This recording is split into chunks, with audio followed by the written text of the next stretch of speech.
So who is Rico? Until we link again, until we take a drink again. Hi, I'm Karendass. Welcome to my podcast. You can check out my website, karendass.com, for more podcast episodes and links to my YouTube channel, Twitter, Instagram, and radio shows. So who is Rico?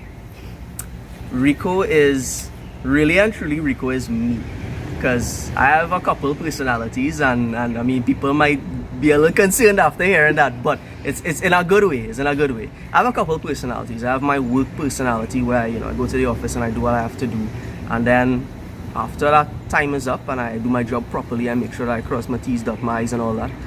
This is me. This is who I am. This is I love music, and it's been a part of me. So Rico is me musically. Is my expression of myself in a musical form to the best of my ability. So Rico is me, and in case anybody wants to know where the name comes from, my last name is Ricomas, and Rico is actually what they used to call my mom, who died a few years ago.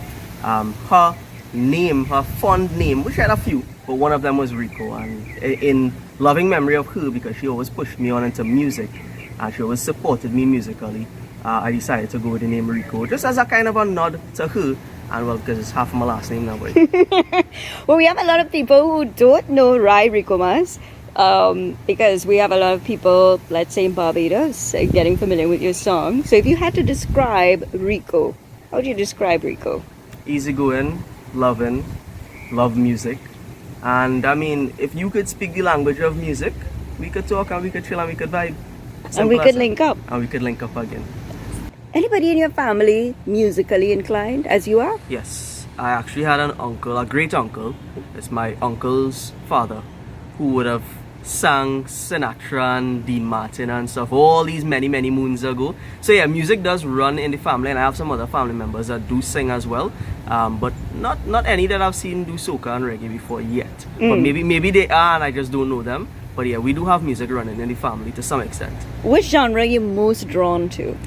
I like our brand of music, but I'm drawn to all the genres of music. I don't have a particular one that I can say I like the most, but in terms of making music, I'd like to make music that is truly Trinbagonian, and that's where soca, calypso and that kind of thing comes in. So in terms of making music, I'd have to say I'm drawn more to ours.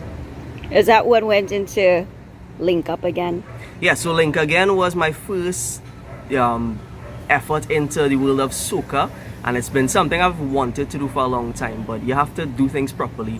So I wasn't comfortable many years ago, and there are some people that I worked with years ago. Wasn't comfortable with that project, so I just scrapped it and put it on the back burner.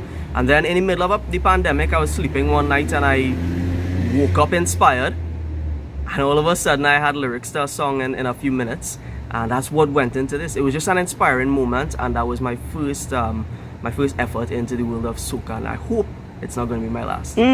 So tell me about the recording process. I mean, it's a bit of a challenge having to do that in a pandemic when you have certain restrictions. So how did all of this come together for you? Well, thankfully, in this age of technology, you have WhatsApp calls, you have Messenger video, you have all these different ways of communicating with people without having to be right there next to them. And that was one of the major components early on, having to talk with the recording studio, having to talk with the guys who did the mixing and mastering, having to talk with the guys who did the production for the music itself. Everything was done virtually, and the only thing I had to do in person was actually go in to record. And then even after that, all of the work that went into master the track, mix it, everything was done in everybody's separate homes. And yeah, there was a final product, and I only had to go one place for the entire process. Oh, how does it feel now that with the finished product, you hear what it sounds like? Is it what you intended? It's more than what I intended, because I'll be honest, when I left studio, I was happy with it, and I was like, okay, this is gonna sound good. And then when those boys put the effort into mastering the track and mixing it, and I have to say thank you to Kendall Holder from Nova, and I have to say thank you to Teddy Marcel from Ted Star Music Group. They too took that project and made it their baby, and give it all the love that they could have, and made it into what it is today. And I think it's a fantastic track, and I've been getting good feedback, so I mean, I did something right. You worked with these guys before? I worked with Kendall before, never met Teddy before this project. I knew of him, I knew of his music and his work, never met him. I met Kendall, Yeah, a couple years ago when I did my reggae track Mama Don't Cry, he actually did the mixing for that as well. So I had some experience with his work, but no, I never met Teddy before, and honestly I'm glad I met him now because he is super talented. So tell us about the lyrics of this song. The song is premised around the whole idea of meeting up again, liming again, and it's not only restricted to a pandemic. It's for any purpose, any reason, any occasion. You might have just not seen somebody in a long time, and that's that feeling that you get when you could finally meet up with them and lime again. So it's about linking again. It's about enjoying people's company after spending time apart. And where do you want to see this song go? As many places as possible. I'd like to get it on as many radio stations, but more than the stations and online, I'd like it to reach people and give people that sense of hope, that sense of happiness, that just putting a smile on people's faces is enough for me. Even if the entire carnival, quote-unquote carnival period goes by and it doesn't get a lot of radio play, I am happy with knowing that people can listen to the song and feel happy. Up to this morning, I got a message on WhatsApp with someone sending me them singing along to the song, and they seem so happy doing that. So for me, that's enough. Just making sure that people out there are happy and have a sense of hope and something to look forward to. So what's next? Do you have another song in mind? I have a few projects, some reggae, some soca, some Afrobeat as well.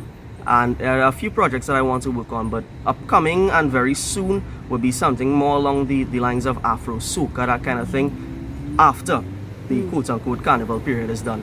So it's an experiment that I want to do in bringing out something that is soca related outside of the quote-unquote season, which is something I've never agreed with. I don't see why soca has a season, but I would like to bring out this song outside of the carnival period and show that, you know, there could be good soca music, good music that is ours outside of this quote-unquote season.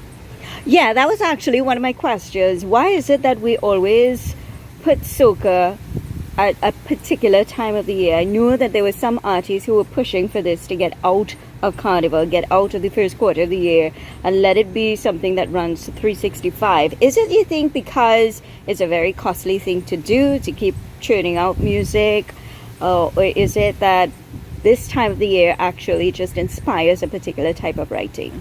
Soca for a long time has been corresponding with carnival, and this year gave a lot of artists a really good opportunity to show finally that the music isn't necessarily only related to carnival. Carnival plays a big role, don't get me wrong, plays a massive role in the music. And of course there are many carnivals that go on across the region throughout the year, because you have Crop Over, you have Vincy Mas, you have Grenada, you have going up into the US as well. So carnival continues year round, but this year in particular is a great opportunity because we don't know what the rest of the year holds in terms of, you know, that carnival experience elsewhere. We know what we're doing and the restrictions that we have, but we don't know what's going to happen outside of TNT. So it's a good opportunity now to show that lyrically you can make good soca music that's not necessarily related to carnival, but it is something that people would feel in their heart and their soul, because music for me is a soulful experience. It's not necessarily in a particular season or an event. It's a soulful feeling. So if you can give people that good feeling outside of quote-unquote carnival, then this is the best opportunity to do it. And that's why I chose to go the route that I did with the song that I wrote. So let's go back. You said that the inspiration just came to you. Is it the inspiration for the words or the melody? How do you come up with the melody?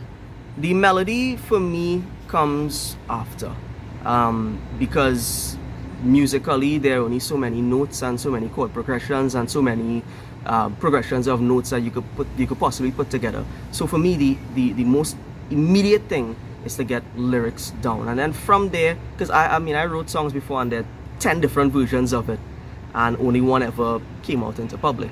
So that's usually how it goes. And I was sleeping, my wife went to a girl's line, I was sleeping, and I just woke up and I was like, I need to write this down. I don't even remember if I was dreaming. I just remember waking up, rolling off the bed, looking for a pen and paper, and halfway asleep with one eye kind of still closed, writing it down. And I woke up properly, got a cup of coffee, sat down, and I had this piece of music from Rapid Entertainment.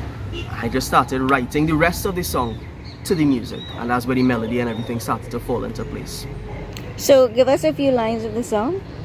Alright, so we'll go with the chorus. The chorus goes, until we link again, until we take a drink again, we live in life, we will survive, so the next time we link again, we will celebrate, celebrate.